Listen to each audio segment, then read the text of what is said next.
dumating na nga po itong aking iniintay na filter mula sa Shopee.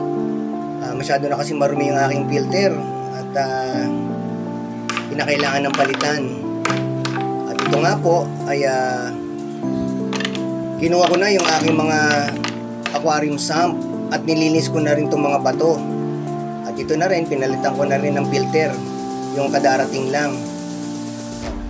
Yan, hindi naman po kinakailangan sabunin na yan, yung mga cracks. Gasan mo lang siya sa isang malinis na tubig, mga 3 banlawan lang, tapos yan, pwede nang ibalik. Yan, ganyan lang po ang paglilinis niyan kasi para hindi masira yung mga essential bacteria na nandiyan sa mga rocks na yan. At ito na, akin na siyang ikinabit.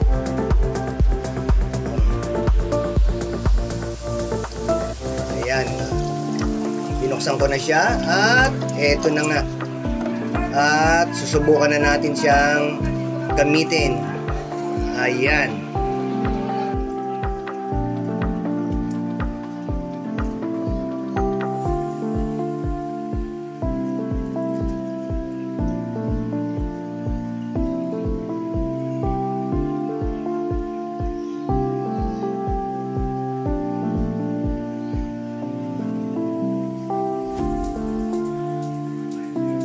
Ayan, kung napansin nyo ay unti-unti ay pinupuno niya na yung isang portion ng sump na ito.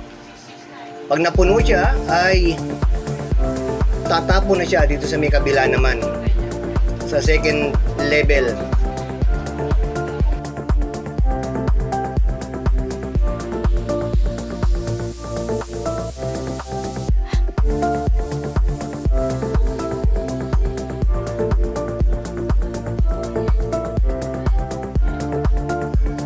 Medyo matagal lang ang pag-andar ng ating tubig.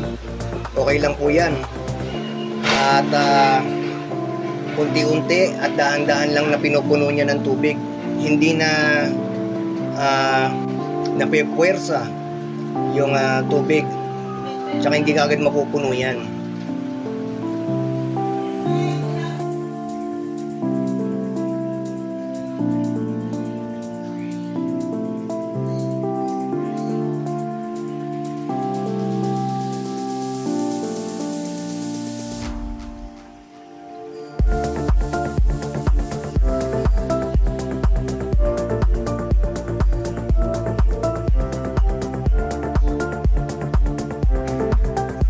At ito na, tumatapon na siya rito sa ikatlo.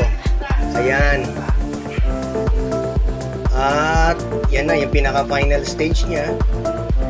Yan nga pala mga rocks na yan na dinadaanan ay isa siya sa mga, syempre sa una, yung filter na fabric, siya yung sasala sa mga mahihigop na dumi sa ilalim ng aquarium natin.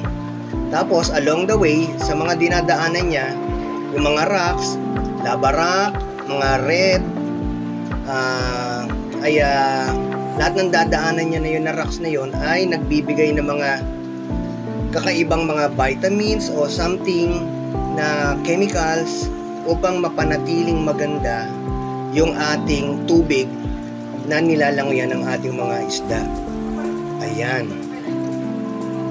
At syempre, dahil sa aquarium sump na yan, kahit ilang araw tayong hindi magpalit ng tubig ay okay lang.